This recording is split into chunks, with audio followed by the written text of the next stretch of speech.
예, 오늘 하나님께서 우리에게 주시는 말씀 함께 보시겠습니다. 요한복음 13장 1절에서 11절까지.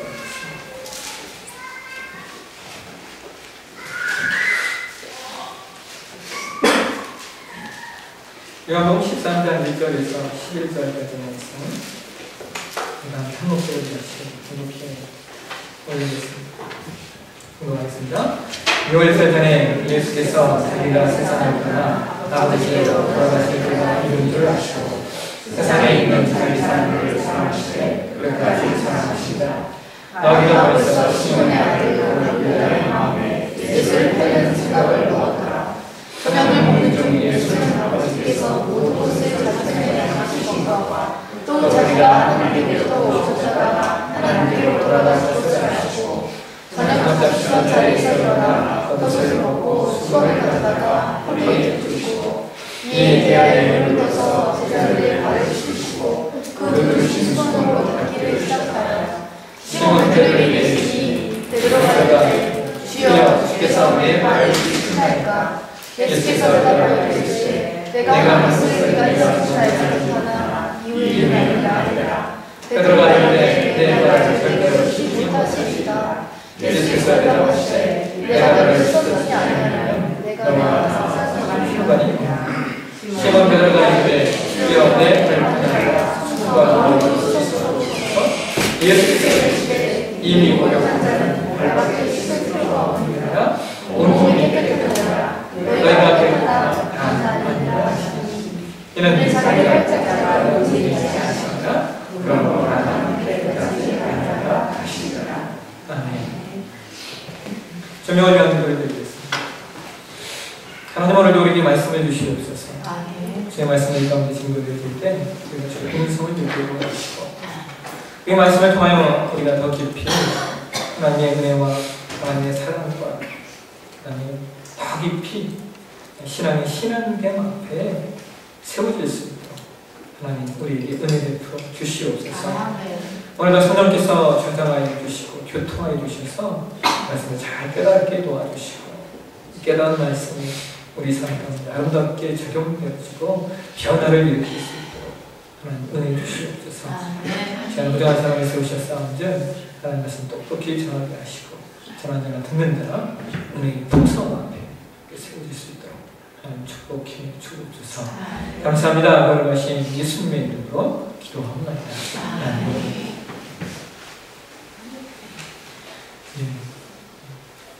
요한복음에 85번이었어요. 오늘의 말씀을 가지고 발을 씻으라라고 하는 말씀입니다. 오늘 여러분과 제가 분독한 이 말씀은 예수님께서 로마의 병정들에게 잡히시기 전날 밤에 제자들과 마지막 시간을 보내시는 말씀입니다. 특별히 요한복음은 다른 복음서와는 다르게 이 마지막 밤에 예수께서 보여주셨던 놀라운 사건 하나를 기록하고 있는데요. 그것이 바로 예수님께서 제자들의 발을 씻기시는 세족식의 사역을 행하셨다는 것입니다. 당시 유대인들의 문화에는 외출을 한 다음에 집에 돌아오거나 혹은 다른 사람의 집을 방문하였을 때 들어가자마자 반드시 행하는 일이 발을 씻는 일이었습니다. 예전에도 우리나라도 아이들이 집 밖에 나가서 놀고 들어오면 아이들이 이렇게 흙먼지 추위가 되었지 않습니까? 본인들이 흙투성이의 아이들의 흙투성이가 된 옷을 빠시느라 고생을 많이 하셨는데 당시 유대 사회도 이와 같았습니다. 지금처럼 무슨 아스팔트나 시멘트나 보도블록 이런 것이 깔려진 그런 시대가 아니었기 때문에 먼지가 많고 흙이 많이 일어났습니다. 더더군다나 지금처럼 사람들이 좋은 신발을 신고 다니는 나이키 이런 거 신고 다니는 시대가 아니다 보니까 그 당시 시대의 신발이라고 하는 것은 샌들입니다. 샌들, 그리고 슬립, 지금 얘기하는 슬리퍼 이런 신발이었기 때문에 사람들이 외출을 했을 때 가장 많이 더러워지는 부분이 발이었습니다. 그래서 사람들은 자신의 집에 들어오든 아니면 다른 사람의 집에 방문하든 발을 씻는 것이 아주 중요한 예절이었고 아주 중요한 문화였습니다. 어느 집에 가든지 집 문간에 발을 씻을 수 있는 물 항아리가 이렇게 놓여 있었고, 주인이 들어오면 종이 달려나와서 발을 씻겨주고, 종이 없는 집은 그의 아내, 그 자식들이 와서 발을 씻겨주고, 손님이 방문했을 때는 이제 아랫사람이 윗사람이 발을 씻겨주는 것이 그것이 문화이고 예절이었습니다. 오늘 여러분 이 13장의 말씀은 이 말씀의 이 시간적 배경이 오늘 1절을 보시면 6월절 전에 말씀하시고 그 저녁은 이제 날이 6월절이라는 거예요. 그러면 6월절은 애굽의 속박으로부터 하나님께서 이스라엘을 구원해 내신 것을 기념하는 절기입니다. 6월절 우리가 쉽게 이해하시면 이런 겁니다. 우리나라에 그 광복절 생각하시면 됩니다. 광복절과 비슷한 성격을 갖고 있는 것이 6월절인데요. 이스라엘 백성들은 6월절이 되면 식구들이 둘러앉아서 어린 양을 잡아 고기를 먹고 또 누룩이 들어가지 않은 빵과 쓴 나무를 먹습니다. 누룩이 들어가지 않은 빵과 쓴 나무를 먹는 이유는 그들이 애굽에 이집트의 노예로 있던 것들을 기억하기 위함입니다. 그리고 그 속에서 하나님이 어떻게 우리를 구원하셨는가를 기념하는 겁니다. 근데 여러분 참 공교롭게도 예수께서 십자가에 죽으시던 날이 언제냐면 6월절을 보내시고 그 다음날입니다. 6월절 절기를 지내시고 그 다음날 로마의 병정들에게 잡히신 겁니다. 예수께서 6월절 만찬을 마치시고 이제 그 다음날 로마의 병정들에게 붙잡혀 십자가에 달리신다라고 하는 것은 여러분 대단히 아주 중요한 상징성이 있습니다. 왜냐하면 6월절이 가지고 있는 의미가 있기 때문입니다. 여러분 6월절 절기가 탄생되는 그 배경은 출애굽기로 가시면 됩니다. 출애굽기에 이스라엘 백성들이 이집트의 노예로 있을 때 하나님께서 세우신 모세를 통하여 이집트에서 탈출하게 됩니다. 출애굽기에 보시면 모세가 우리가 가야 됩니다. 이 애굽을 떠나야 됩니다. 하고 이야기하니까 바로 왕이 이스라엘 백성을 보내지 않습니다. 결국은 10가지 재앙을 체험하게 됩니다. 하나님이 10가지 재앙을 일으켜서 바로를 고꾸라뜨리고 이제 이스라엘 백성이 이제 애굽 땅을 나오게 되는데요. 여러분 그 마지막 재앙이 무엇인지 여러분 기억나십니까? 마지막 재앙? 모든 장면. 예. 그 마지막 재앙이 애굽에 있는 모든 가정의 장자들이 죽게 되는 겁니다. 그러니까 죽음의 사자가 이집트를 이렇게 덮었을 때 애굽 모든 가정의 장자들은 다 죽임을 당하게 되는 겁니다. 근데 여러분 그때 이 애굽 땅, 이집트 땅에 애굽 사람만 있었습니까? 이스라엘 백성도 있었지 않습니까? 그래서 하나님이 모세에게 이렇게 명하십니다. 너는 가서 이스라엘 백성들에게 알려라. 죽음의 사자가 이집트를 덮칠 때 양을 잡아서 양의 피를 물설주에 바른 집에는 죽음의 사자가 넘어갈 거다. 여러분 죽음의 사자가 애굽을 덮칠 때요 애굽의 모든 백성들은 최소한 적어도 가정마다 최소한 한 명씩은 죽어나가는 겁니다. 여러분 상상해 보십시오. 모든 가정들마다 한 사람씩은 죽는 겁니다. 최소한. 그런데 이스라엘 백성만은 죽음의 사자가 그 어린 양의 피를 보고 그 집을 넘어가는 겁니다.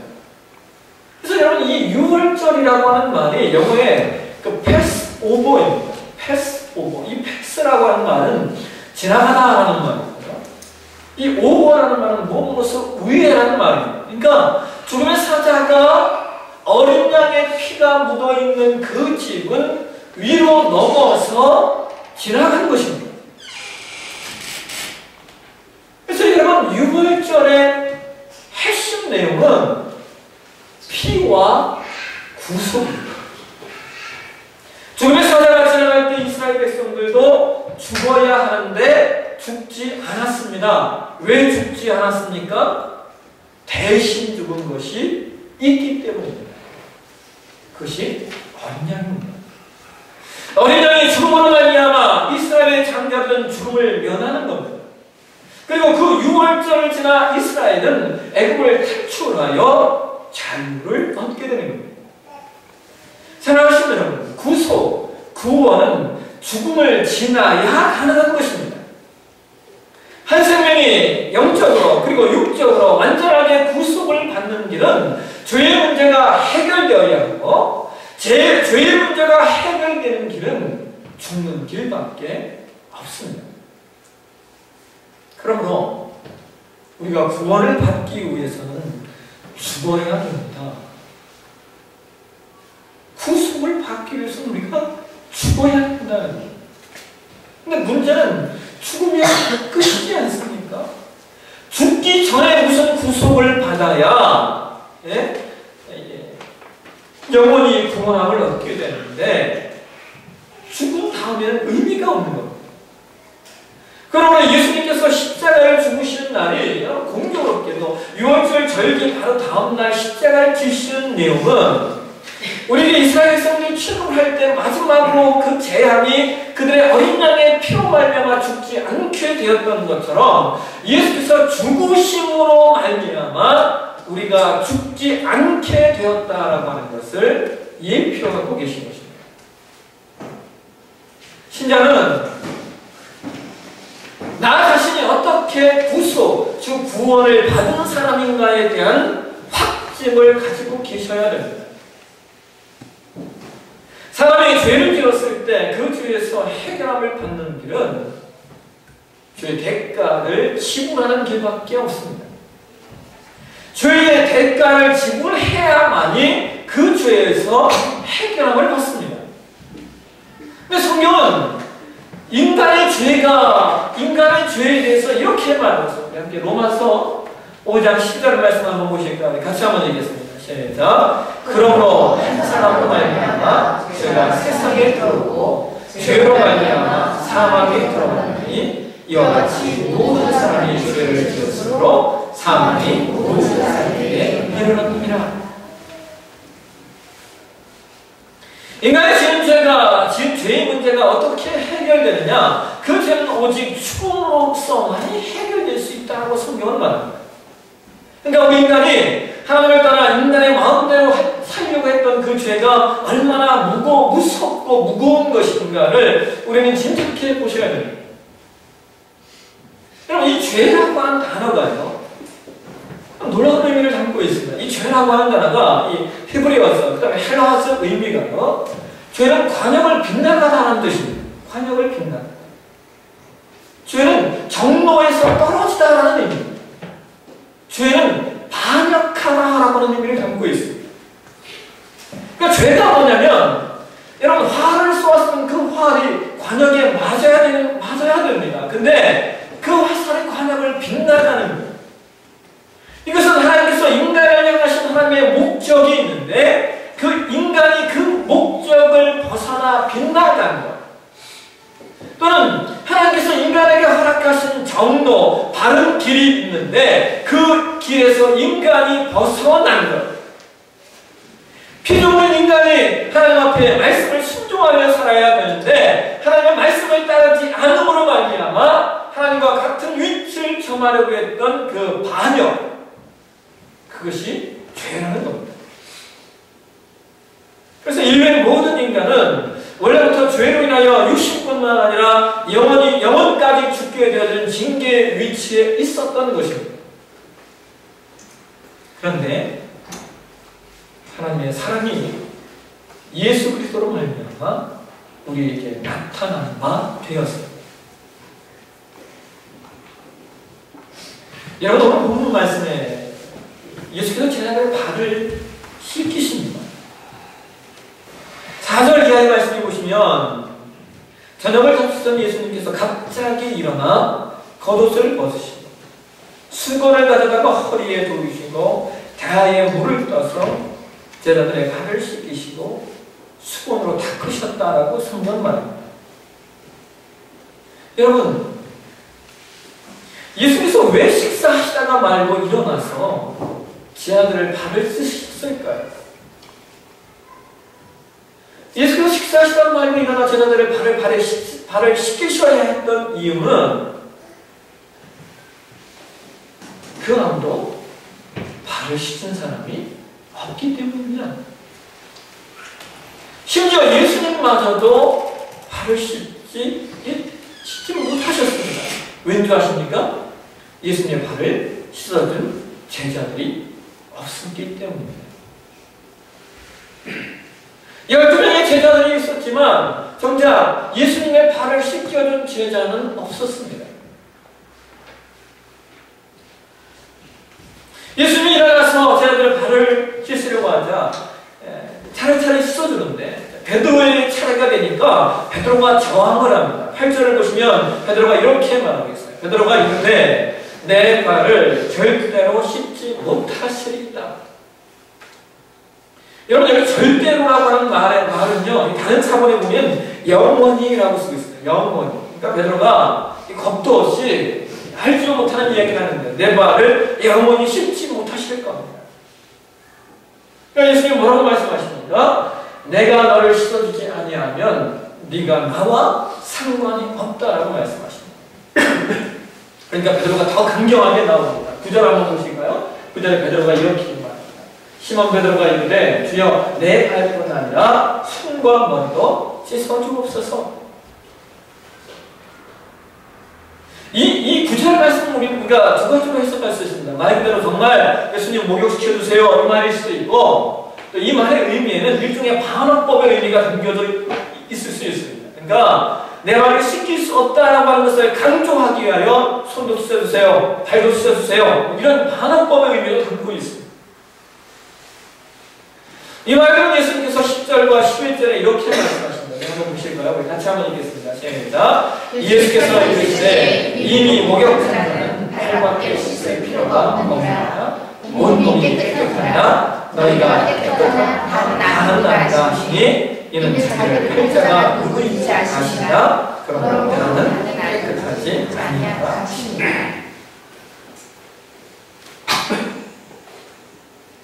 예수님은 손과 머리도 씻겨달라고 하는 베드로의 말 앞에 이미 목욕한 자는 발밖에 씻을 것이 없다고 말씀하십니다. 여러분, 이것은 베드로는 이미 목욕한 존재라는 겁니다. 그런데 반면에 예수님을 팔자, 즉 감은 유다는 목욕을 한 존재가 아니라는 겁니다. 여러분, 지난 시간 말씀을 기억하십니까? 예수께서 사람을 사랑하시는데 어떤 사람을 끝까지 사랑하셨다라고 1절에 말씀하고 계십니다. 1절에 보시면 예수께서 자기 사람들을 사랑하시되 끝까지 사랑하시니라 라고 성경은 말하고 있습니다. 그러니까 예수님의 사람들은 뭐예요? 이미 목욕한 존재라는 거예요. 깨끗해진 존재입니다. 그런데 우리가 지금 이 본문의 산울산수에서 체크해 봐야 될 것은 하나는 그럼에도 불구하고 발은 씻어야 된다는 겁니다. 목욕한 존재라도 발은 씻어야 된다는 것이고, 또 하나는 목욕하지 않은 존재, 즉 깨끗해지지 않은 사람도 놀랍게도 예수님의 제자의 자리에 있을 수 있다라고 하는 거예요. 유다처럼 말이에요. 여러분, 이것이 얼마나 무서운 말이에요. 교회 안에 유다 같은 사람이 있을 수 있다라고 하는 거예요. 그래서 마태복음 13장 24절을 이하에 보시면 예수님은 이미 교회 안에 알곡과 가라지가 함께 존재한다고 말씀하십니다. 근데 그 가라지를 그냥 놓아두시는 이유가 뭐냐? 29절에 그렇게 말씀하고 있어요. 주인이 이르되 그만두라. 가라지를 뽑다가 곡식까지 뽑을까 염려하라. 가라지를 그냥 놔두는 이유는 뭐냐? 알곡이 닫히지 않게 하기 위해서입니다. 그다음 중요한 건 이겁니다. 우리가 어떻게 알곡과 가라지를 분별할 수 있겠느냐라고 하는 거예요. 여러분, 우리가 알곡과 가라지, 즉 목욕한 존재와 목욕하지 않은 존재를 어떻게 구별할 수 있느냐? 우리가 같이 신앙생활을 하면서 목욕한 존재와 목욕하지 않은 존재, 알곡과 가라지를 어떻게 구별할 수 있느냐라고 합니다.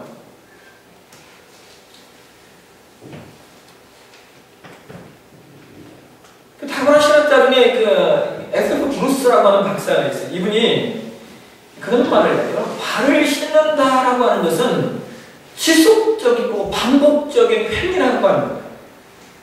그래서 여러분, 23장 요한복음 23장 이 말씀이 다른 복음서에는요, 최후의 만찬과 함께 성만찬에 관한 말씀이 함께 기록되고 있습니다.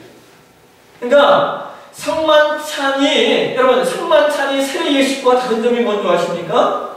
세례 예식은 일회적인 사건이고 성만찬은 지속적인 사건이라고 합니다. 우리가 교회가 갖고 있는 예식이 세례 예식과 성만찬이 있는데, 세례 예식은 평생 동안 한 번 받습니다. 그러나 성만찬은 주님 오시는 그날까지 계속적으로 우리가 성만찬을 받는 겁니다. 이와 똑같다라고 하는 거예요. 우리가 하나님의 사랑과 예수 그리스도의 은혜로 말미암아 목욕한 것은 일회적인 사건이라고 합니다. 그러나 발을 씻는 것은 성만찬처럼 지속적인 사건이라고 합니다. 그렇다면 여러분, 여기요, 이 발을 씻는다라고 하는 것이 어떠한 신앙적 행위의 지속성을 이야기하는 것일까요? 여러분, 우리가 구원받은 다음에, 우리가 구원받은 것은 그래서 목욕하는 것과 같은 겁니다. 일회적인 사건이에요. 그러나 구원받은 다음에 우리가 거룩과 순결을 위하여 지속적으로 씻으며 나아가는 행위가 있습니다. 그것이 무엇입니까? 회개입니다. 우리는 이미 목욕한 자들이에요. 그러나 우리에게 발 씻음이 필요합니다. 우리는 이미 구원받은 자들입니다. 그러나 우리는 우리의 거룩과 순결을 위하여 회개해야 됩니다. 예수께서 목욕한 우리가 발을 씻어야 한다고 말씀하시는 이유는 우리가 구원받은 다음에 구원받은 자로서 살아야 할 성화의 삶이 우리 가운데 남아있기 때문입니다. 성경은 구원에 있어서 우리의 책임을 요구하지 않습니다. 그러나 성화에 있어서는 우리의 책임을 요구하고 있습니다. 그래서 우리는 우리의 성화의 삶을 위하여 발을 씻는 일들을 스스로 해야 합니다. 오늘 사는 복음주의 신앙을 하시는 분들의 가장 큰 신앙적 문제가 뭐가 있냐면, 신앙의 목적을 구원에만 둔다는 것, 구원을 신앙의 완성으로 이해한다는 것. 여러분, 그러나 의외로 여러분, 성경은요, 구원에서만 우리의 신앙을 딱 끝나서 이야기하지 않습니다. 오히려 성경은 구원받은 다음에 관한 말씀들을 더 많이 이야기하고 있습니다.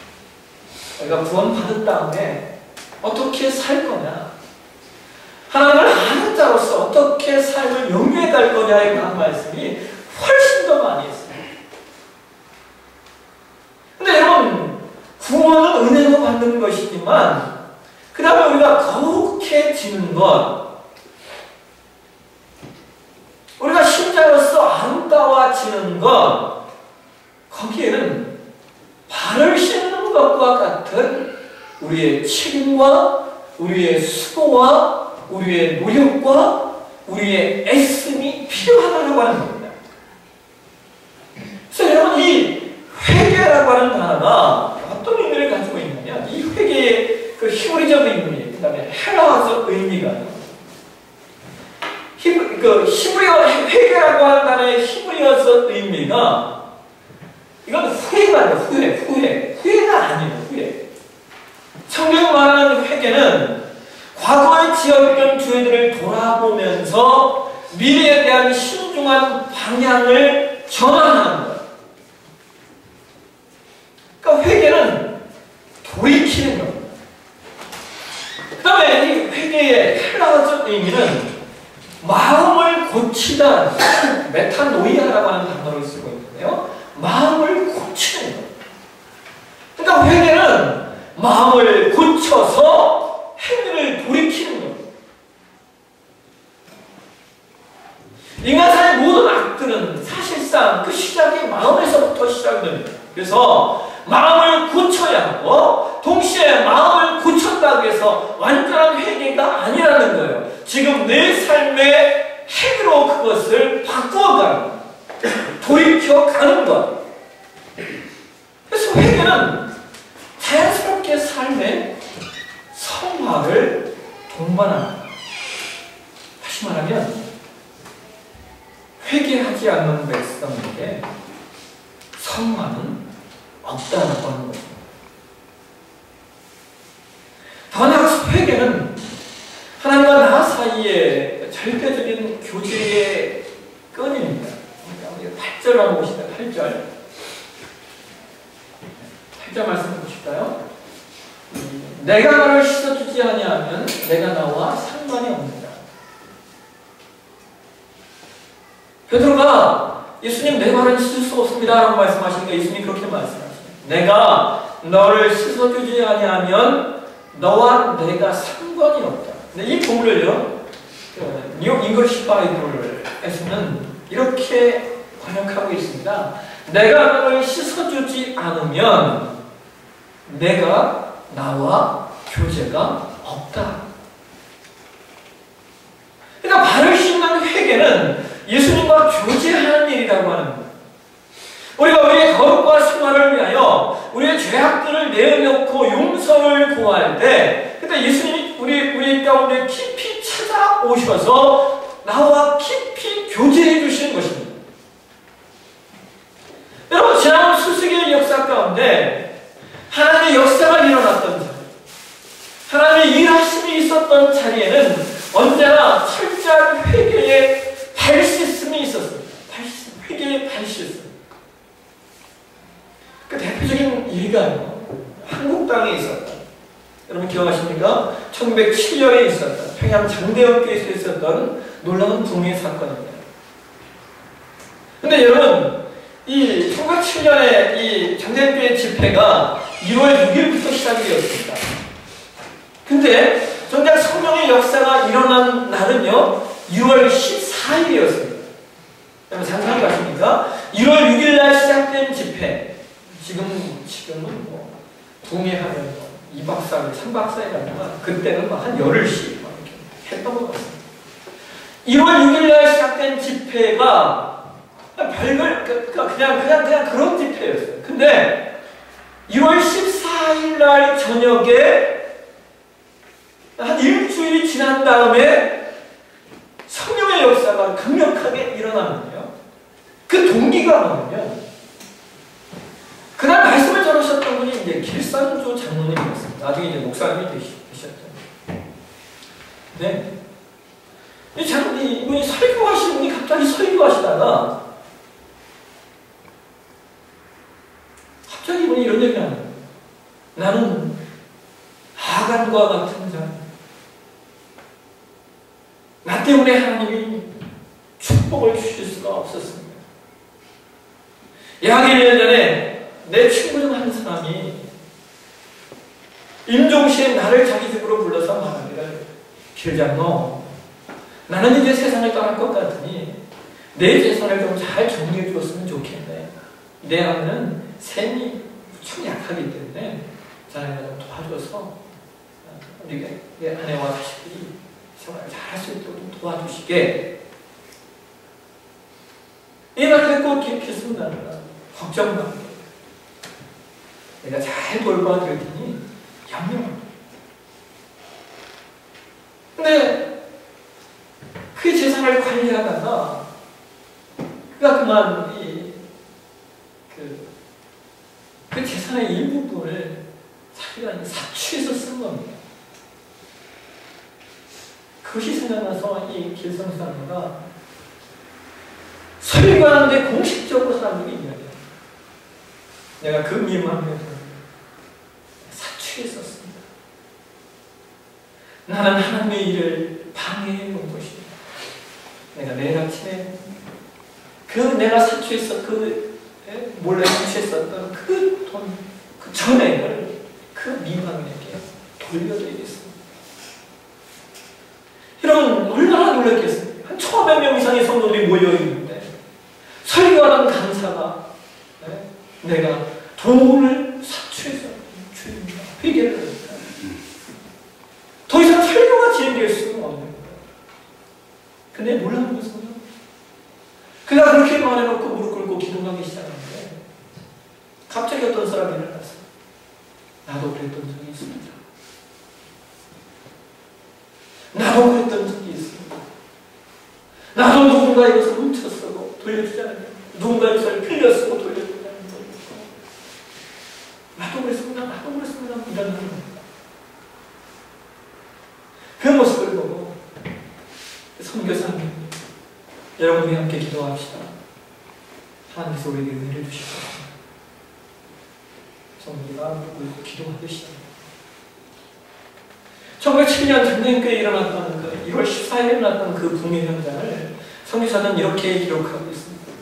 사람들이 회개하며 기도했을 때 하늘에서 불덩이가 떨어지는 것 같았다. 그들의 기도 소리가 마치 하늘 모자를 향해 포하는 것 같았다. 사랑하시는 여러분, 한 사람의 회개가 마치 뇌관에 불을 붙인 것처럼 천중 가운데 놀라운 성령의 임재와 통해의 역사를 일으키게 한 것입니다. 하나님은 우리가 회개할 때 우리 가운데 역사하십니다. 그러나 구원받은 신자의 가장 아름다운 모습은 회개할 줄 아는 것입니다. 자신을 철저히 하나님 앞에 세워가는 것. 어떤 교회가 건강하고 능력 있는 교회냐? 회개에 돌이킴 있는 교회이고, 어떤 신자가 하나님의 역사를 일으킬 수 있느냐? 끊임없이 자신의 발을 씻으며 거룩과 순결의 삶을 살기 위하여 기도하는 신자입니다. 오늘 우리 아들 함께가 저와 여러분이 발을 씻을 줄 아는, 끊임없이 나 자신을 돌아보며 나를 거룩과 순결하게, 나를 상화의 위치에 온전히 세워가겠습니다. 자, 여러분이 되었으시길 주의 축원합니다. 아멘. 기도하겠습니다. 같이 한번 기도하겠습니다. 기도하실 때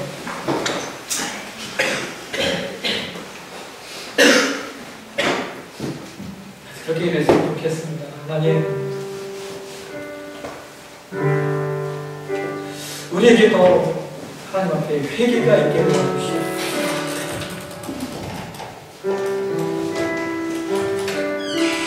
내 자신을 내어놓고 끊임없이 발을 씻는 그 거룩하게 살기 위해서, 순결하게 살기 위해서 하나님 앞에 회개할 줄 아는 그런 믿음의 사람, 끊임없이 발 씻기 위해 몸부림치는 하나님의 사람으로 내가 존재하게 해달라고. 같이 한번 기도하게